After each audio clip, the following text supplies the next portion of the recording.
menanyakan, kalau setelah wudhu ini kemudian saya makan, boleh nggak? Ini persoalannya. Apakah membatalkan atau tidak?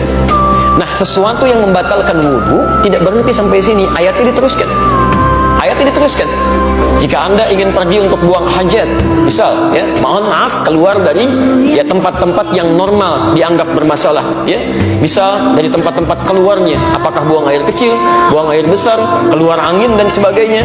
Bahasa Qurannya sopan sekali. Jika Anda pergi ke toilet, ke tempat untuk buang hajat, itu bisa menghadirkan segala jenisnya, segala jenisnya.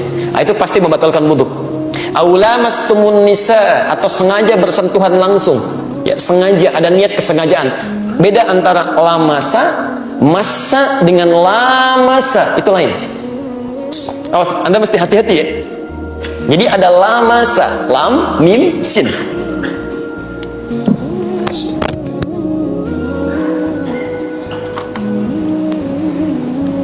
Baik, tolong menyesuaikan sekiranya tidak terlihat, nanti coba digambarkan saja ya. Insya Allah saya tidak hapus. Pertama ada lamasa, gini, lamasa.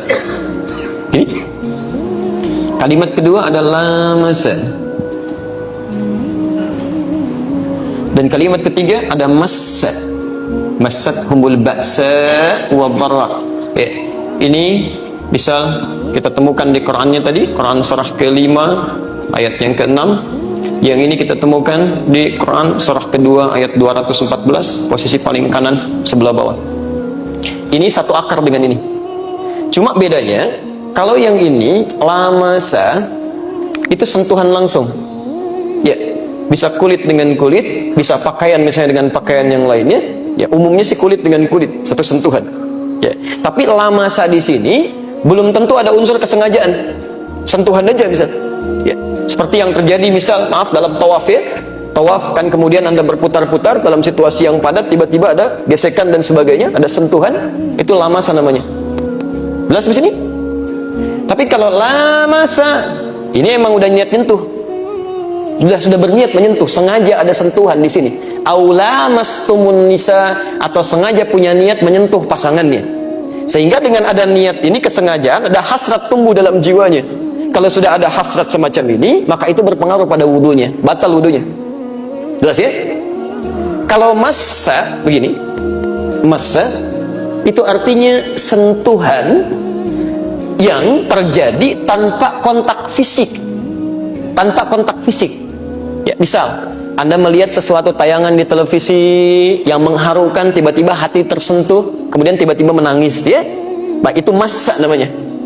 Ada orang yang diuji dengan musibah menyentuh pada jiwanya. Ada langsung pada dirinya, ada pada orang lain. Kita lihat saudara kita di Aleppo, di Rohingya diuji, tiba-tiba kita menangis, kita bersedih, kita berdoa, itu massa, sentuhan. Ada pada orang lain, ada pada diri kita. Tapi ini pun bisa masuk pada konteks yang negatif. Ada orang melihat misalnya tayangan yang tidak boleh dilihat, gambar-gambar yang tidak tepat, atau membayangkan sesuatu sehingga muncul sentuhan pada jiwanya yang bisa membatalkan wudunya. Jelas di sini? Nah, kalau terjadi hal-hal semacam ini, maka itu mutlak batal wudunya. Diulang. Jelas ya? Kalau batalnya dalam hal-hal yang dibenarkan, maka tidak ada dosa baginya. Cuman batal saja dia mengulang wudu. Tapi kalau batalnya diakibatkan oleh maksiat, maka selain batal dia pun berdosa dan dia harus bertobat pada Allah Subhanahu wa taala dari dosanya. Jelas di sini? Baik, hati-hati, kadang-kadang saya pernah temukan orang-orang iseng. Ya, ada pertemuan misalnya reuni, ada kumpul macam-macam, laki-laki perempuan berwudu ditungguin, ayo sini, ayo sini, ayo sini, gitu kan? Tiba-tiba keluar pegang gitu, itu nggak boleh. Ya, yang dipegangnya nggak batal karena dia nggak berniat, cuman yang megangnya dia berdosa. Dia berdosa, dia. Nah, teman-teman sekalian, itu yang sifatnya standar. Lalu bagaimana dengan makanan? Kita kembalikan ke keterangan Nabi Sallallahu Alaihi Wasallam. Hadis Muslim nomor hadis 828. Seorang sahabat bertanya pada Rasulullah Sallallahu Alaihi Wasallam, ya Rasulullah, wahai Rasulullah, apakah makan kambing membatalkan wudu? Apakah makan kambing membatalkan wudu? Kata Nabi, la, tidak. Ketika dia bertanya, ya Rasulullah, apakah makan unta, ibil membatalkan wudu? Kata Nabi, na'am, falyatawadda idza akkala al-ibil. Ya, maka berwudulah ketika Anda memakan unta. Dari sini orang-orang yang tekstual menyimpulkan bahwa dalam konteks ini hanya unta Di Arab yang tekstual, teksnya begitu, dipahami begitu. Hanya unta yang kalau dimakan maka itu yang membatalkan wudhu, kemudian dia berwudhu kembali. Sedangkan makanan selain unta itu diperkenankan, nggak ada masalah. Nah, yang kontekstual bukan melihat untanya, tapi melihat pada jenis makanannya. Ya. Di Arab itu, kalau Anda urutkan makanan-makanan misalnya dari daging yang paling standar, orang Arab makan kambing biasa. Sampingnya ada zaitun, ada salatah, ada macam-macam. Ya, baunya bisa cepat hilang, normal biasa. Dan kambing di Arab dengan kambing di kita beda. Baunya lebih bau kambing di sini, karena makanannya lain unsurnya. Ya, menyengatnya lebih menyengat yang di sini, sana agak biasa. Tapi unta itu berbeda. Dari mulai lihatnya, pengaruhnya, baunya, macam-macamnya. Jadi kalau makan misalnya sekaligus makan daging unta pada saat itu, sementara membersihkannya dengan menggunakan siwak saja, sekarang belum ada semacam odol dan sebagainya, maka ketika digunakan salat baunya masih ada. Ya, keadaan masih meresap.